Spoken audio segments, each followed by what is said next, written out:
असम के दरंग जिले के बालाबाड़ी उच्चतर माध्यमिक विद्यालय में प्रवेश प्रक्रिया को लेकर विवाद सामने आया है।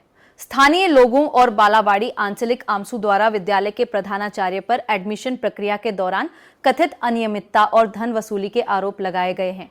मामले को लेकर क्षेत्र में चर्चा का माहौल बना हुआ है और स्थानीय लोगों ने इसकी निष्पक्ष जांच की मांग उठाई है। इस संबंध में आयोजित प्रेस वार्ता में संगठन के पदाधिकारियों ने शिक्षा व्यवस्था में पारदर्शिता बनाए रखने की बात कही और संबंधित मामले की जांच कर उचित कार्रवाई की मांग की। फिलहाल विद्यालय प्रशासन की ओर से इस मामले पर कोई आधिकारिक प्रतिक्रिया सामने नहीं आई है। मामले की सत्यता जांच के बाद ही स्पष्ट हो सकेगी। दरंग से संवाददाता बाइजिद बुस्तान की रिपोर्ट।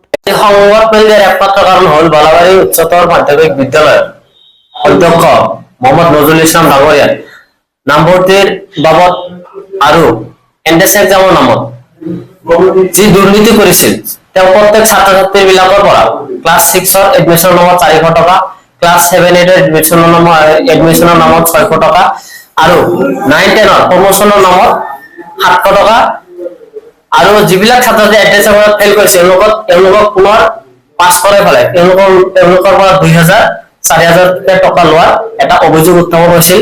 আৰু উত্থাপন হোৱাৰ পিছত বালাবাৰী স্থানীয় ৰাইজ আৰু গাৰ্জেনে আৰু বিদ্যালয়ৰ প্ৰাক্তন ছাত্ৰসমূহৰ নেতৃত্বত এখন অভিভাৱক সভা অনুষ্ঠিত হৈছিল আৰু এই অভিভাৱক সভাখনত আমি বালাবাৰী আঞ্চলিক আমসুৰ ফালৰ পৰা আমি উপস্থিত আছিলো আৰু তাত আমি ৰাইজৰ লগত ছাত্ৰ-ছাত্ৰীৰ লগত আলাপ আলোচনা কৰি যি গম পাইছিলো তেওঁ ফিজ লোৱাটো খাটা নাছিল আৰু সেই অভিভাৱক সভাতে প্ৰমাণিত হৈছিল যে তেওঁ ফিজ লোৱাটো প্ৰমাণিত হৈ গৈছিল।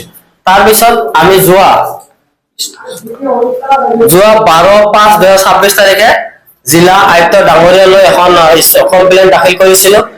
তাৰ উপৰি আমি পৃথকে জিলা আয়ুক্ত দলগাঁৱলৈ এখন কমপ্লেইন দাখিল কৰিছিলো। কমপ্লেইন দাখিল কৰাৰ 3-4 দিনৰ পিছত বিদ্যালয় পৰিষদৰ মহোদয় ডাঙৰীয়া বিদ্যালয়খনত আহিছিল আৰু তেওঁ এখন তদন্ত কৰিছিল। সেই তদন্তটোত তেওঁ যি তদন্ত আছিল এইটো একপক্ষীয়ভাৱে আছিল, তাত কমপ্লেইনকাৰী মাতা নাছিল, ছাত্ৰ-ছাত্ৰীৰ কোনো অভিযোগ শুনা নাছিল। সেই তদন্তত আমি মোটেও সন্তুষ্ট নহয়। আমি তাৰ পিছত আমি আজি দৰং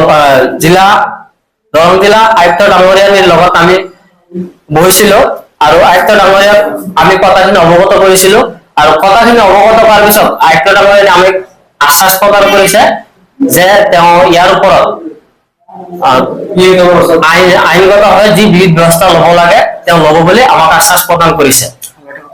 আৰু এটা কথা আছে, এই বিদ্যালয়খনৰ অধ্যক্ষ মহোদয় নজৰুল ইছলাম ডাঙৰীয়া স্পৰ্টছৰ নামত যিটো খেল আহে, স্পৰ্টছৰ নামত যি ধন আহে, এই ধনটো তেওঁ বিদ্যালয়খন অনুষ্ঠিত কৰিছিল, কিন্তু তেওঁ 3 বছৰৰ পৰা ছাত্ৰ-ছাত্ৰীক খেলৰ বাবদ যে প্ৰাইজ দিব লাগে এই প্ৰাইজটো তেওঁ দিয়া নাছিল।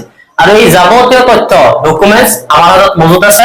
আপোনালোক যদি বিচাৰে আমি এইবিলাক আপোনালোক দিব পাৰিম।